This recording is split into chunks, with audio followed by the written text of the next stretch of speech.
여러분, 한국의 바이오 주식 중 HLB라는 이름 한 번쯤 들어보셨죠? 최근 미국 FDA 승인만 남겨둔 항해기 치료제 리보세라닙이 화제인데 과연 승인은 언제쯤? 오늘 영상에서는 HLB가 FDA 문턱에서 겪는 구체적인 시나리오와 시장이 기대하는 시점까지 꼼꼼히 짚어보겠습니다. 시작하기 전에 혹시 여러분은 HLB 주식을 보유하고 계신가요? 댓글에 O, X만 남겨주세요. 우선 HLB의 리보세라닙은 난치성 간암에 사용되는 표적항암제예요. 3상 임상 결과만 놓고 보면 생존기간이 기존 대비 2배 이상 늘었다는 점에서 글로벌 잠재력이 엄청납니다. 하지만 FDA는 단순 효과만 보지 않아요. 안전성 데이터, 제조 품질, 임상 설계까지 빈틈없이 체크합니다. 문제는 HLB가 2022년 말 FDA에 최종 제출한 자료에서 제조 공정 관련 추가 설명을 요구받았다는 겁니다. 즉, 약이 먹히는 건 맞는데 어떻게 만들었는지를 더 잘 설명해달라는 거죠. 여기서 시간이 늘어날 수밖에 없어요. 실제 FDA는 제조 변경 사항이 있으면 6개월 정도 추가 심사 기간을 부여하는데 이게 HLB에도 적용될 확률이 높습니다. 업계에선 올해 2분기 중 완전 승인보다는 추가 자료 요청서가 나올 것으로 보고 있어요. 그렇다면 CR 레터 이후 일정은 어떻게 될까요? 일반적으로 회사는 3부터 6개월 내 재제출하고 FDA는 다시 6개월 안에 최종 결정을 내립니다. 결국 빨라도 올해 4분기, 늦으면 내년 1분기가 최종 승인 시점으로 점쳐지고 있습니다.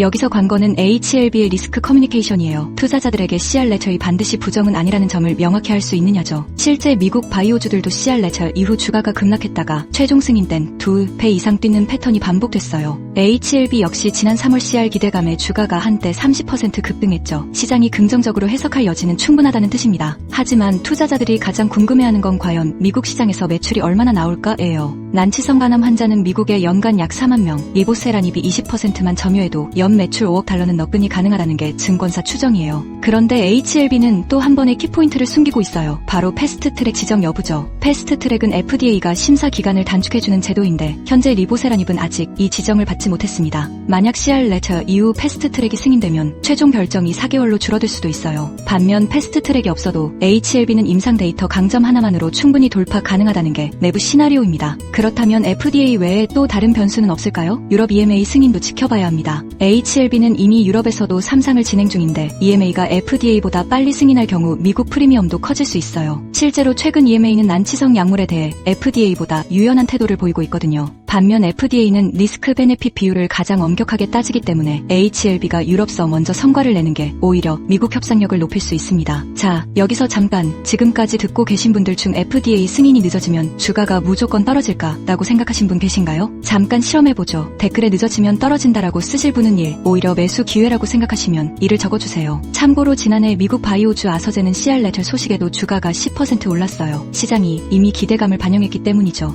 HLB도 이미 작년 4분기 이후 주가가 3배 가까이 뛰었으니 CR 레터이 나와도 단기 조정일 가능성이 높습니다. 그런데 여기서 놓치기 쉬운 건 파트너십 변수예요. HLB는 미국 진출을 위해 글로벌 제약사와 손잡을 가능성을 시장에 암시해왔죠. 실제로 HLB 관계자는 미국 내 상업화 파트너는 이미 물색 중이라며 최종 승인 직후 계약 발표를 예고한 바 있습니다. 만약 글로벌 빅파마가 2억 달러 이상의 어프론트를 주고 라이선스를 맺는다면 주가는 또 한 번의 재료를 맞이하게 됩니다. 이 파트너십은 FDA 승인 확신과 유통망 확보라는 두 마리 토끼를 한꺼번에 잡는 전략이에요. 하지만 투자자들이 진짜 확인해야 할 건 현금 소진율입니다. HLB는 올해 말까지 R&D 비용만 1,000억 원이 넘게 필요해요. 만약 CR 레터이 길어지면서 파트너십도 늦어진다면 유상증자 가능성이 커질 수밖에 없죠. 다만 HLB는 지난 2월 12, 2,000억 원을 발행해 단기 자금 사정은 나아졌습니다. 결국 FDA 승인 시점은 HLB의 재무 레버리지와도 직결됩니다. 빠르면 자금 부담, 늦으면 주식 희석. 이제 시장이 가장 보수적인 시나리오까지 짚어볼게요. 만약 FDA가 추가 임상까지 요구한다면 이 경우 HLB는 확인 임상으로 분류돼 최소 1년이 더 걸릴 수 있어요. 하지만 이 확률은 업계에선 10% 미만으로 봅니다.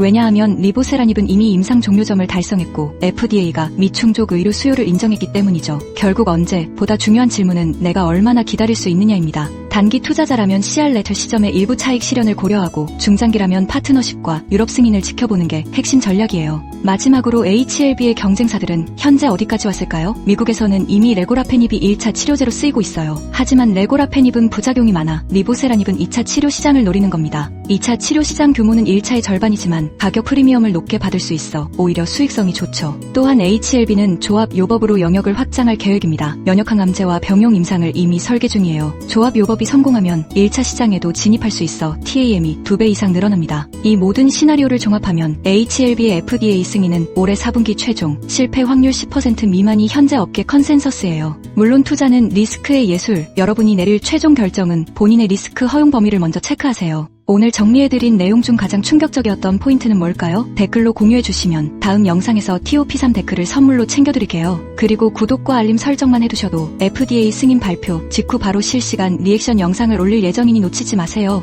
유용했다면 구독과 알림 필수.